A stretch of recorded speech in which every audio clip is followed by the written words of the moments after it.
বন্ধুরা, good morning, Radhe Radhe. আশা করি সবাই ভালো আছো, সুস্থ আছো। আমি তোমাদের অর্পিতা। আজকে তোমাদের সাথে চলে এসেছি। আমাকে সকাল সকাল ভাবছো দিদিভাই এত সেজে গুজে কেন এসছে ক্যামেরার সামনে। হ্যাঁ, আমি সেজে গুজেই এসেছি, কারণ আমি আছি এখন দক্ষিণেশ্বর খেয়াঘাটে। এখন আছি আপাতত। তো আজ হচ্ছে আমার দাদুর বছর কি। তো আমরা বছর কি বলে তোমরা কে কি জানো, 1 বছর হয়ে গেছে দাদু মারা গেছেন। তারপর ঘাট কাজ আছে, তো মামারা তার জন্য মাকে ডেকেছিল, তো আমিও এসছি মায়ের সাথে এই কাজের জন্য। তো আজকের দিনটা খুবই দুঃখজনক আমার কাছে। আর আমি দাদুভাইকে খুবই ভালোবাসতাম। দাদুভাই আমাকে মা বলে ডাকতো, নাতনির মতো দেখতো না, নিজের মায়ের মতো দেখতো।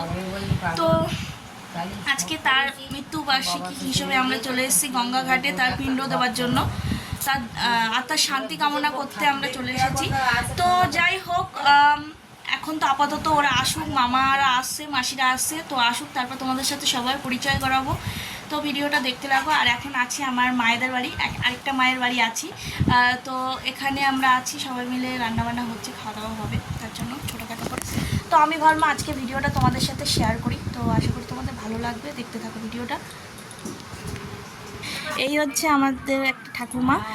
আমি যে মায়ের বাড়ি এসেছি সেই মায়েরই মা। এটা হচ্ছে আমাদের একটা ঠাকুরমা। আর এই হচ্ছে আমার মা, এসে বসে আছে আগে দিয়ে রেডি হয়ে, মাসির সাথে কথা বলছে। মাসি এখনও এসে উঠিনি। আর এই হচ্ছে আমার মায়েদের ঘর। তো দেখতে পাচ্ছ এখানে গোপু সোনায়ও আছে, দেখতে পাচ্ছ।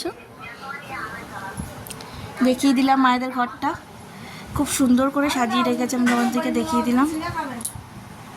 আমার দাদু ভাইয়ের ছবি তোমাদের সাথে দেখিয়ে দিচ্ছি। আর মায়ের কষ্ট হচ্ছে বলে ওখানে শুয়ে পড়েছে। গিয়েছিলাম বৃষ্টিতে ঘুরতে, আর এই দেখো বৃষ্টি হচ্ছে। আর দক্ষিণেশ্বরের এই যে বাইরের ওয়েদারটা আর বাড়িঘরের এই মাঝখানের রাস্তাগুলো খুবই সুন্দর হয়, আমার খুব ভালো লাগে। দেখো দাদা এসেছিলো গাড়ির ব্যাটারি নিতে, আর আমি এসেছি দাদার সাথে। আর বাইরের পরিবেশটা এত ভালো লাগে বৃষ্টির ভেতরে, এরকম গাড়িতে বসে বসে বৃষ্টি দেখতে আমার তো খুবই ভালো লাগে। তোমাদের কাছে কাছে ভালো লাগে কমেন্টে জানিও। তো দেখতে থাকো ভিডিওটা। তারপর চলে গেছিলাম সবার জন্য একটু মিষ্টি আনতে। তো মিষ্টি কিনতে চলে এসেছিলাম, আর কি মিষ্টি নেবো বুঝতে পারছিলাম না, তাই ভাবলাম তোমাদের সাথে একটু ভিডিও করে নিই, তারপর মিষ্টি নিয়ে বাড়ি যাব। অনেক খোঁজাখুঁজি করার পরে কিছু মিষ্টি পছন্দ হয়, সেইগুলো নিয়েই কিন্তু আমি বাড়ি চলে গেছিলাম। কারণ দাদুর খাট কাজে বসে যাবে সবাই, তো তাড়াতাড়ি মিষ্টি নিয়ে যেতে হবে। আর ওখানেও কিছু মিষ্টির প্রয়োজন ছিল, তার জন্য তাড়াতাড়ি চলে গেছিলাম। এখানে দেখতে পাচ্ছ দাদুর শেষ কাজের জন্য এখানে সব কিছু সাজিয়ে গুছিয়ে নিচ্ছিল। আর বাইরে এত বৃষ্টি হচ্ছিল, তোমাদেরকে কি বলবো, বৃষ্টিতে পুরো ভিজে ভিজে গেছিলাম। তো যাই হোক, আমার ইচ্ছা ছিল এমনি প্রথম দিয়ে যে এখানে করব। তো এখানে পিন্ডিও সাজিয়ে নেওয়া হয়ে গেছে। দাদুর কাজটা শেষ করবো বলে সবাইকে ফোন করা হয়ে গেছে, ওরাও এসে গেছে, ওরা রেডি হচ্ছে। আর এই দেখো দাদুর ছবিতে মালাও পরিয়ে দিয়েছে, আর এখানে মন্ত্র পড়া শুরু হয়ে গেছে। চলো দাদুর শেষ কাজটা ভালো মতোভাবে করে নিই, তারপর তোমাদের সাথে কথা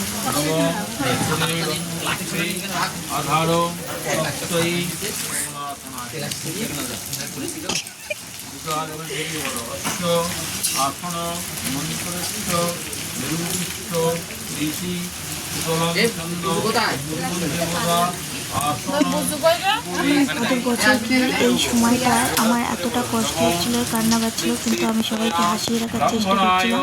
একদমই ভালো লাগছিল না মন মেজাজ। এখানে বড় মামি মামাও চলে এসেছিলো। তো ফাইনালি এখানে পিন্ডি দেওয়া শুরু হয়ে যায়, সবাই এখানে একে একে পিন্ডিগুলো দিয়ে নিচ্ছিল। প্রথমে মামা খুব সুন্দর মতো করে এখানে সাজিয়ে দিচ্ছিল, তারপর একে একে সবাই কিন্তু পিন্ডি দান করেছিল দাদুকে।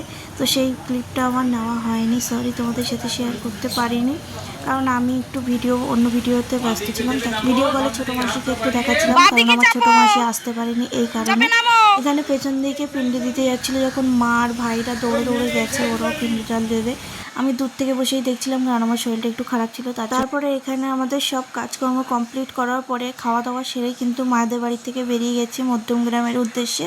আর এখানে দেখতে পাচ্ছ বাসও উঠে গেছিলাম, DN44, আধা ঘন্টার ভিতর পৌঁছে যাব। আর বাইরে এখনও পর্যন্ত অনবরত বৃষ্টি হয়ে যাচ্ছে। আর এখানে কিন্তু বাস ড্রাইভার, মানে বাস কন্ট্রাক্টর, সরি, আমাকে বলছিল হাতটা ভেতর দিকে ঢুকিয়ে ভিডিওটা বানাও দিদি ভাই, নাহলে হাতে লাগতে পারে। তো তার জন্য ওখানে হাত ছানিয়ে দিচ্ছিলো, তো দেখতেই পেলে। তো তো চলো ভিডিও বানাতে বানাতে চলে যায়, আর এই বৃষ্টিতে ভিজতে ভিজতে তো যেতে হবে, কিচ্ছু করার নেই।